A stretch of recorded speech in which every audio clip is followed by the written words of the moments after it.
faded away and obliterated, has been obliterated. Likewise, if you look at the Shama'il, the description of the Prophet ﷺ, he is described as kana masih al-qadamayn. The Prophet ﷺ's feet were masih. What do we mean the Prophet's feet were masih? That means Rasulullah never had a sole like ours, because his foot was level, completely level underneath. Our feet are not level from underneath. We have a sole, and then the sole is not level. But the Prophet ﷺ was masih al-qadamayn. His sole was not level. His sole was level. In all of these meanings, we find they relate to the Dajjal. Because one side of his face, the right side of his face will be plain. And he will not have an eye on the right side. One of the other meanings of masaha or masih is somebody who traverses the earth, somebody who travels. They say masaha al-arda ay qata'aha. Somebody who traveled, masaha. So he will travel the earth, and we find this in Dajjal because he will travel all of the populated areas in the land. So the Dajjal is one-eyed. He will have the left eye. In a hadith, the Prophet ﷺ told us, he said, the Dajjal will confuse you. He will try to make you believe that he is God. But let me give you the evidence that he is not God. And remember this evidence. The Prophet ﷺ said, your God is not blind from an eye. Your God is not blind. Allah is not a'war. The word used, a'war. But the Dajjal, he is a'war. We have a number of descriptions given to the Dajjal in several hadiths of the Prophet ﷺ. For example, his complexion, skin complexion is mentioned. In one of the hadiths, the Prophet ﷺ said, أَنَّهُ Adam. Adam is a color, Adamiyya or Adam, which means he will be of wheatish complexion, of wheat color. In another hadith, the Prophet ﷺ gave us another description of his height. And the Prophet ﷺ said, he will be qasirun afhaj. This basically means that he will be short and his feet will be twisted, so that his heels will be separated from behind and his toes will meet at the front. We find other hadiths of the Prophet ﷺ where the Dajjal is described to be huge. In this hadith we are told he is short. In another hadith the Prophet ﷺ said he will be 40 dira'an. He will be 44 arm lengths in his height. One of the commentaries given to this is that there is no contradiction in these two hadith. Originally he will be short, but then over time he will grow. He will grow. The Prophet ﷺ also told us that he will be stocky and built. And the Prophet ﷺ told us about his hair. He said, Jufaru sha'r. His hair will be thick and it will be copious. A lot of hair he will have. And he also described his hair on his head in particular, and he said, Ja'ab al-Ras. His hair will be curly. The Prophet ﷺ said in another hadith that Kaf, Fa, Ra will be inscribed on his forehead. Every believer will see this writing, whether he can read or write, or whether he cannot read or write, regardless of his literacy or his capability of reading. Allah subhanahu wa ta'ala will allow all Muslims to see that, but the disbelievers will not be able to see that writing. So what about his existence? Does he exist today? Or will he be born? First of all, he is a human being, he's not a jinn. This is the first concept. He's not a jinn like the shaitan. He is a human being. Yes, he exists today. He is enchained, musaffadun bil hadid, as the Prophet ﷺ said. He is enchained in iron, and Allah subhanahu wa ta'ala has kept him away from the sight of human beings. He is on earth, but even if we were to investigate and find out where he is, we would not be able to find him. However, we have a hadith narrated by Imam Ahmad in his Musnad, where once the Prophet ﷺ called the Sahaba in Medina and he said, As-salatu jami'ah, calling out As-salatu jami'ah, i.e. the congregation is about, the salah is about to stand and it is time for prayer. The Prophet ﷺ called the Sahaba like this because he wanted to tell them something very important. So the Sahaba came leaping to the Prophet ﷺ and he stood. And he said to the Sahaba, Ridwanullahi ta'ala alayhim ajma'een, Tamim al-Dari, who used to be a Christian and then he became a companion of the Prophet ﷺ, he said, Tamim al-Dari just told me that some Palestinians met the Dajjal.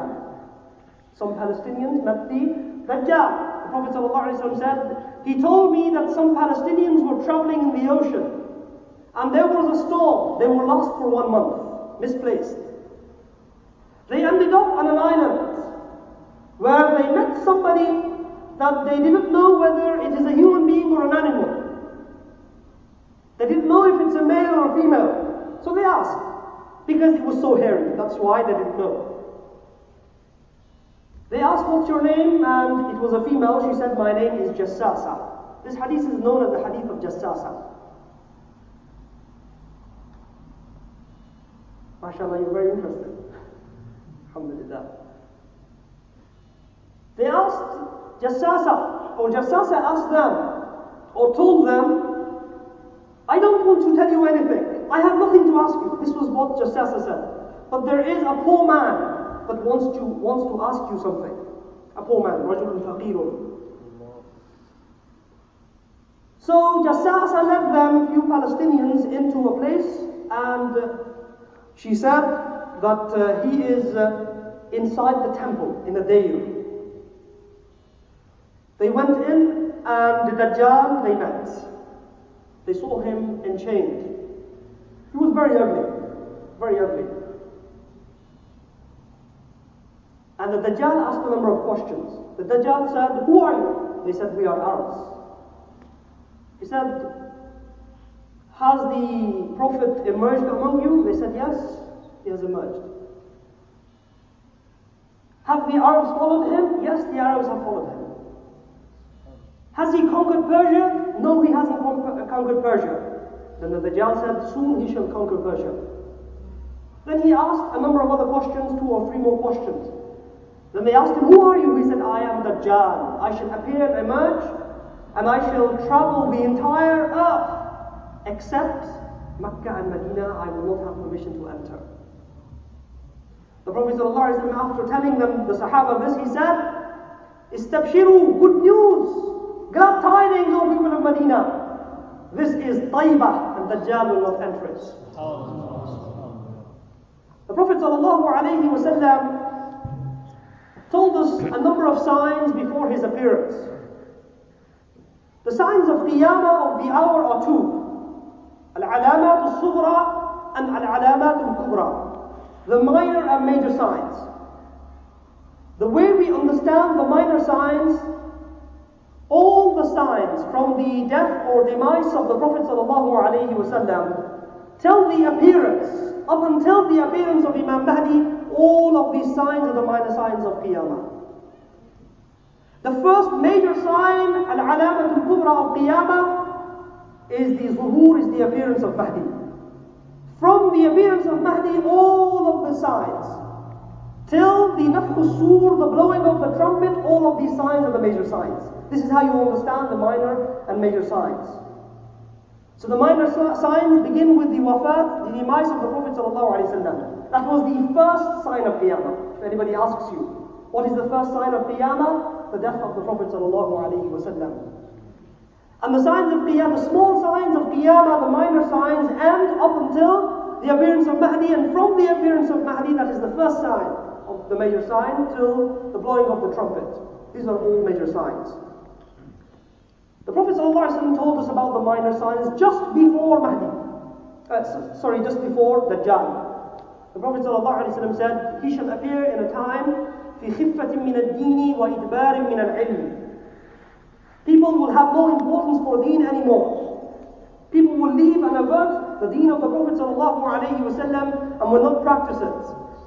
And he shall appear in a time when people shall decline in knowledge of the deen.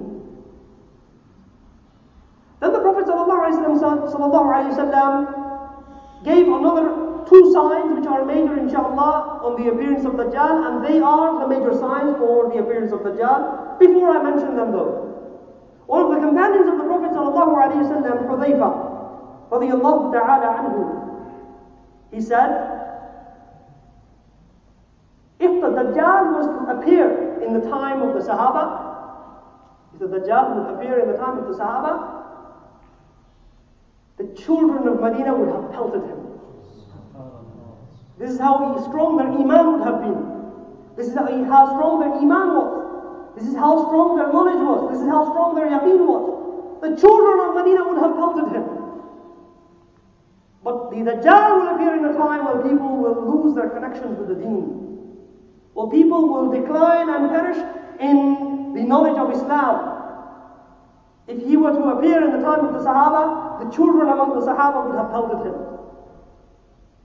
The two major signs the Prophet ﷺ gave us, the sign number one, there will be a drought.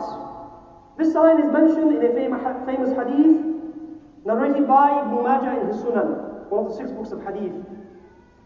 There will be a drought for 3 years. The Dajjal will appear in the 3rd year. The Prophet ﷺ said the 3rd year will be so severe, there will not be even one drop of rain. The skies will become stingy and will not even give one drop of rain. The soil will not be fertile and will not give any vegetables or crops at all. That is the first major sign the Prophet ﷺ gave to the appearance of Dajjal. When the Prophet ﷺ was telling the companions this, they were trying to imagine how we are going to survive. So some of them asked, Ya Rasulullah ﷺ, كيف نعيش? How shall we live then, if there is no food, no water when he appears?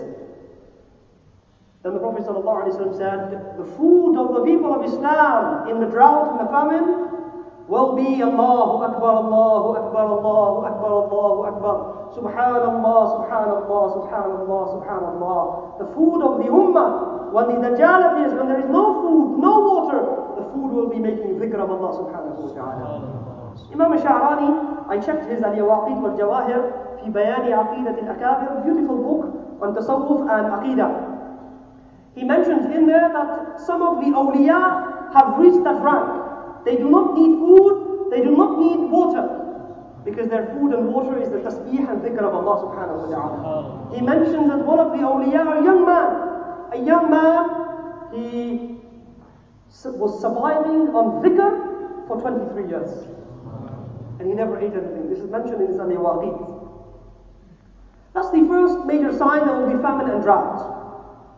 The second major sign is that the Prophet ﷺ said Qustantunia, Constantinople, i.e. Istanbul. Istanbul will be conquered. This is the second sign the Prophet ﷺ gave us.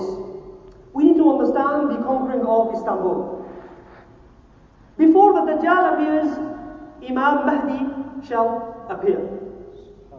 Imam Mahdi shall appear before the Dajjal. The Christians in the Ahadith, just to summarize, the Christians will wage war in Sham, will wage war in Turkey, not the Jews, the Christians are mentioned.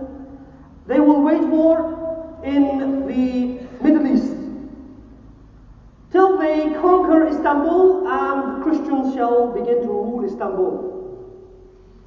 Imam Mahdi, because the Christians shall be ruling dominantly a lot of the parts of the Middle East, the Prophet ﷺ said even that the Christians shall begin ruling in Saudi Arabia, and the Prophet ﷺ said the furthest they will get to Medina is Khaybar, which is about 320 kilometers away from Medina. The Prophet ﷺ said the Christians will rule up to there.